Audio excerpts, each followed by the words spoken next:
Hi guys, ఈరోజు నేను data control language గురించి ఎక్స్ప్లెయిన్ చేస్తాను.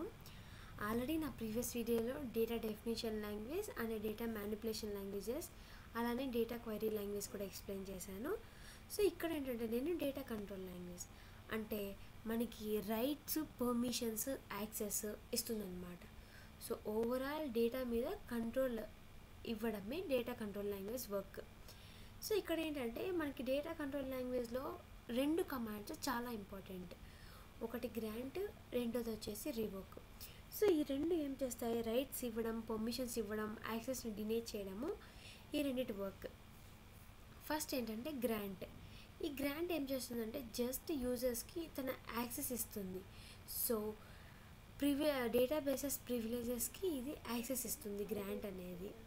సో దీని సింటాక్స్ ఎలా ఉంటుంది? Grant select comma update on my table to some user another user. That means మన టేబుల్ నేమ్ ఏదైతే టేబుల్ నేమ్ ఉందో అప్డేట్ అని మన టేబుల్ నేమ్ రాయాలి. ఫస్ట్ ఏ యూజర్కి నువ్వు యాక్సెస్ ఇస్తున్నావు, సో ఫస్ట్ ఏ యూజర్కి యాక్సెస్ ఇస్తున్నావు, నెక్స్ట్ వచ్చేసి ఫ్రమ్ ఏ యూజర్ నుంచి నువ్వు యాక్సెస్ ఇస్తున్నావు.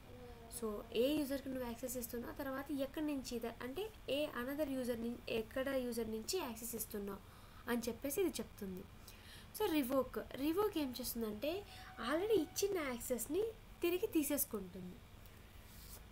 నువ్వు ఏమైతే యాక్సెస్ ఇచ్చావో ఆ యాక్సెస్ని తీసేసుకుంటుంది. ఇదేం చేస్తుంది? Revoke select update on my table from user 1 user 2.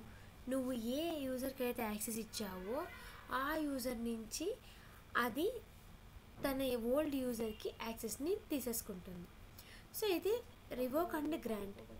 మనకి మోస్ట్ ప్రాబబ్లీ ఎక్కువ యూజ్ చేసేది DDL, DML and DQL commands. So ఇక్కడ ఏంటంటే గ్రాంట్, రివోక్ గురించి మనము బ్రీఫ్గా తెలుసుకొని ఉంటే చాలు.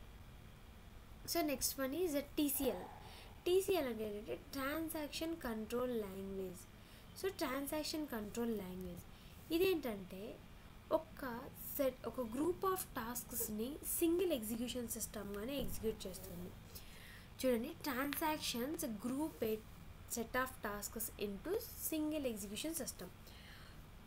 సో ఒక గ్రూప్గా ఉన్న టాస్క్లన్నింటినీ సింగిల్ ఎగ్జిక్యూషన్ సిస్టమ్గా చేస్తుంది. తర్వాత each transaction begins with a specific task and ends when all the transactions in the groups are successfully completed. So ప్రతి ఒక్క ట్రాన్సాక్షను ఒక స్పెసిఫిక్ టాస్క్గా స్టార్ట్ అవుతుంది అండ్ ఎప్పుడైతే గ్రూప్లో ఉన్న అన్ని టాస్క్లు ఫిల్ అయిపోతాయో అప్పుడు సక్సెస్ఫుల్లీ కంప్లీట్ అయిపోతుంది. ఇక్కడ ఒక్క టాస్క్ ఫెయిల్ అయినా కూడా మొత్తం ట్రాన్సాక్షన్ అంతా ఫెయిల్.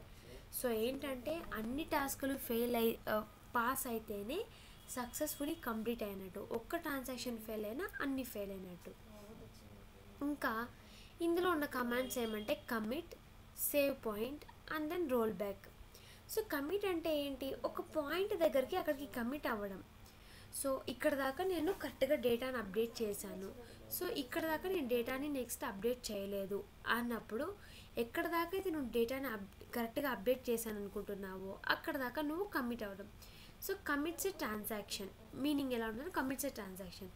సింటాక్స్ ఏం లేదండి, జస్ట్ కమిట్. నువ్వు ఎక్కడ దాకా అయితే డేటాని ఎంటర్ చేస్తున్నావో అక్కడ దాకా రాసి సింటాక్స్లో అంటే నార్మల్ నువ్వు యూజ్ చేసే కమాండ్ ఏమంటే కమిట్ అని టైప్ చేస్తే నువ్వు ఏమైతే ట్రాన్సాక్షన్స్ డేటా మొత్తం రాసావో అది సేవ్ అవుతుంది.